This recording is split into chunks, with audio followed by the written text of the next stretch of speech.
महाराष्ट्रातील ताज्या घडामोडी पाहण्यासाठी आजच आपल्या न्यूज 15 मराठी या चॅनलला यूट्यूबवर सबस्क्राईब करा. तसेच इंस्टाग्राम आणि ट्विटरवर फॉलो करायला विसरू नका. न्यूज 15 मराठी, आवाज जनसामान्यांचा.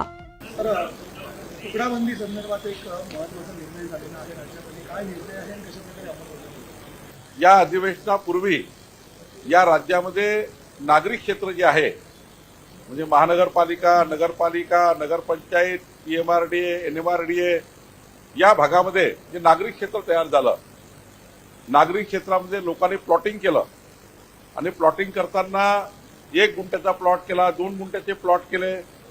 पण गुंठेवारीमध्ये काही त्या ठिकाणी जो आपला तुकडेबंदी कायद्यामध्ये काही त्या ठिकाणी सुधारणा करण्याची गरज आहे, काही नोटिफिकेशन काढण्याची गरज आहे, काही त्या ठिकाणी सभागृहातही काही त्या ठिकाणी कायदा आणण्याची गरज आहे.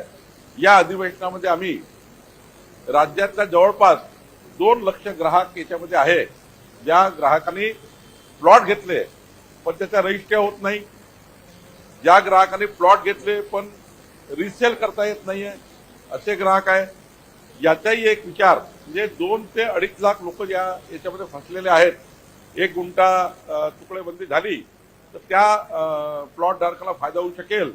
तर माननीय मुख्यमंत्र्यांनी सूचना दिलेली आहे की या ठिकाणी एक कट ऑफ डेट देऊन त्या कट ऑफ डेटच्या पूर्वीचे जे काही या ठिकाणी लोकांनी प्लॉट घेतलेले आहेत ते कायदेशीर करण्याकरता आपल्याला हा कायदा आम्ही आणतो आहे.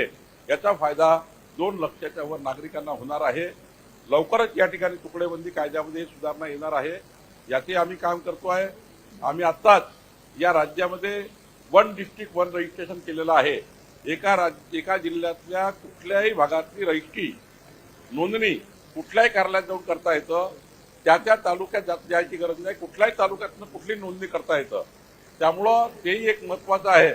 आणि आत्ता राज्यामध्ये मोठ्या प्रमाणावर तुकडेबंदी कायदा जो 1 गुंठे आम्ही करणार आहे याचाही मोठा फायदा रजिस्टर जे डॉक्युमेंट व्हायचे आहेत त्यांना आणि 1000 फुटाचा ज्यांनी प्लॉट घेतला शहरी भागात तो कायदेशीर करण्याकरता आम्ही या ठिकाणी महसूल खात्यामध्ये ही सुधारणा करतो आहे.